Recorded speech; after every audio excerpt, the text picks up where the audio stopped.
श्री सद्गुरु महाराज की जय। पुस्तक परम संत बाबा देवी साहब, जीवन और उपदेश। लेखक बाबा श्री नंदन साहब। जीवन और उपदेश। जन्म और बाल्यावस्था। भूमि धन्य पितु मातु धन्य, धन धन कुल परिवार, धन्य सुदीन धन धन घड़ी, जब संत ले ही अवतार। मार्च सन 1841 ईस्वी को रविवार का दिन था। मुंशी महेश्वरी लाल के घर में बाबा देवी साहब का जन्म हुआ। मुंशी महेश्वरी लाल जाति के कायस्थ थे और तहसील हाथरस, जिला अलीगढ़ में कानून गोई का काम करते थे। इनकी स्त्री, स्वजन, भाई भतीजे, घर के सब आदमी एक महान पुरुष के शिष्य थे, जो दक्षिण देश से आकर हाथरस के किले के पास किसी कुटी में रहा करते थे और परम संत तुलसी साहब के नाम से प्रसिद्ध थे। इनकी संगति के प्रताप से मुंशी महेश्वरी लाल का सारा घराना निष्ठावान, कर्तव्यपरायण, परोपकारी, धर्मात्मा और सत्संग का प्रेमी था। इनके पास हस्तलिखित श्री मदघट रामायण बाबा तुलसी साहब की और कई पुस्तकें अन्य महात्माओं की भी थीं, जिनका ये सब मिलकर नित्य नियम से प्रातः सायं अर्थ सहित पाठ किया करते थे और आड़े समय में दूसरों के कामकाज करने तथा संत महात्माओं की सेवा शुश्रूषा करने में तत्पर रहते थे। इनके घर का रहन सहन और प्रेम प्रीति देखकर बहुत लोग तो उनको स्वर्ग का नमूना ही बतलाया करते थे। आशय यह है कि जिन आचार विचारों को देखने से सुशिक्षा प्राप्त कर लड़की लड़के अपने भावी जीवन को उत्तम बना सकते हैं, वे सब इस घर में पूर्ण रूप से वर्तमान थे। संसार में जो महापुरुष आगे चलकर किसी विशेष अवस्था को प्राप्त करने में अपनी विद्या बुद्धि और शक्ति सामर्थ्य लगाकर अपने और बहुत से लोगों के सुख और समृद्धि की वृद्धि कर सकते हैं, उन्हें पृथ्वी के लोग सहज अपने से पृथक करके किसी उच्च श्रेणी में रख देते हैं और यदि वे अन्य 10 मनुष्यों की भांति न्याय अन्याय के विचार से शून्य होकर चिरागत पद्धति का अनुसरण न करके स्वयं ही अपना मार्ग खोज लेते हैं तथा अन्य 10 मनुष्यों को भी उस मार्ग पर चलाते या चलने में सहायता पहुंचाते हैं, तो उन्हें लोग देव बल संपन्न समझते हैं और कहते हैं कि यह व्यक्ति भगवान की विशेष कृपा प्राप्त करके सिद्ध पुरुष हो गया है। ऐसे मनुष्यों का जीवन वृतांत प्रायः असाधारण और विचित्र घटनाओं से पूर्ण बतलाया जाता है और किसी किसी के जीवन से संबंध रखने वाली अलौकिक आसांख्यिकाएं सत्य ही होती हैं। उन्हें मिथ्या समझने का कोई कारण नहीं दिख पड़ता। बाबा साहब के जीवन वृतांत में भी इस प्रकार की कुछ अद्भुत बातें सुनने को मिलेंगी।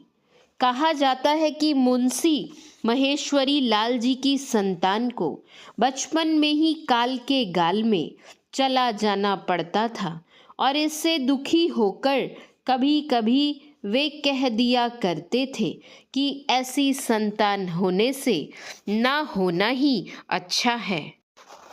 महाराज तुलसी साहब की इन पर बड़ी कृपा थी।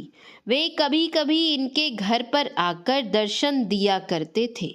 महात्माओं की महिमा अपार है, उनकी तरंगों को कौन जान सकता है।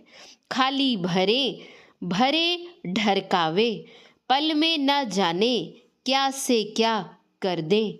मुंशी महेश्वरी लाल जी के दिनों ने पलटा खाया। महाराज तुलसी साहब स्वयं ही इनके घर आए और कहने लगे कि महेश्वरी, तू बड़ा चिंतित दिख पड़ता है। क्या तुझको संतान की चिंता सताती रहती है? अच्छा सोच ना कर, इस वर्ष तेरे यहाँ एक ऐसी पवित्र आत्मा का जन्म होने वाला है जो अपनी अद्भुत शक्ति से सहस्त्रों मनुष्यों के जीवन को कुछ का कुछ बना देगी और तेरे सौभाग्य का कारण होगी। अब हमारा विचार कुछ वर्षों के लिए बाहर जाने का है। भजन भाव से असावधान न रहना, सत्संग बराबर करते रहना। मुंशी महेश्वरी लाल और इनके घर वालों ने सादर प्रणाम किया और महाराज तुलसी साहब वहाँ से चले गए। उधर महाराज तुलसी साहब गए और इधर आसपास के घरानों में उनके आशीर्वाद की चर्चा फैल गई। किसी ने उनके वचनों पर विश्वास और किसी ने अविश्वास प्रकट किया। यह संसार कुछ इसी ढंग का है। इसमें बहुत से वली, नबी, पैगंबर आए, परंतु बात वही है कि जाकी रही भावना जैसी, प्रभु मूर्ति देखी तिन तैसी। मनुष्य अपनी अपनी भावना के अनुसार ही उनके अंदर गुण अवगुण देखते रहे। किसी ने परमात्म रूप समझकर अपना तन मन धन उन पर न्योछावर कर दिया। कोई जीवन पर्यंत वैर भाव ही से काम लेता रहा।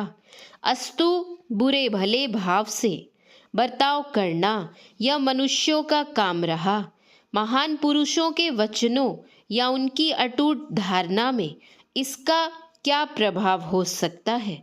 उनके वचन और धारणा तो सदा सत्य और अटल ही हुआ करती है। वर्ष के अंदर ही मुंशी महेश्वरी लाल जी के घर में बालक का जन्म हुआ।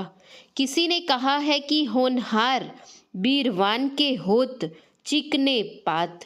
बच्चे का स्वरूप बड़ा सुंदर और शरीर सुडौल था। हिंदुओं की प्रथा के अनुसार पुरोहित बुलाया गया। उसने जन्म कुंडली बनाई और भविष्यवाणी की कि यह लड़का बड़ा प्रतापी होगा। हिंदू तो क्या, अन्य धर्मों के लोग भी इसको मानेंगे और इसके नाम की बड़ाई का गीत गाएंगे। उस समय इन बातों पर किसको पूर्ण विश्वास था? परंतु अब देखिए, भारतवर्ष के अंदर हिंदू, मुसलमान, ईसाई इत्यादि में से कौन ऐसा बड़ा धर्म है कि जिसमें कुछ न कुछ लोग इनके मानने वाले ना हो, या ऐसा कौन सा स्थान है कि जहां उनका नाम आदर सहित नहीं लिया जाता। जन्म के समय में मुंशी महेश्वरी लाल के किसी संबंध के छोटे भाई भी उनके यहाँ आए हुए थे, जो किसी दूसरे नगर में रहते थे और देवी के बड़े भक्त थे। उन्होंने इस बच्चे का नाम देवी प्रसाद रखा। अतिथि के प्रति आदर भाव सबके हृदय में था। सबने प्रसन्नता पूर्वक इस नाम को स्वीकार किया और उस समय से वह अपने इस प्यार के नाम देवी प्रसाद से पुकारे जाने लगे, जो कि आगे चलकर देवी साहब के नाम में परिवर्तित हो गया। श्री सद्गुरु महाराज की जय। श्री सद्गुरु महाराज की जय। श्री सद्गुरु महाराज की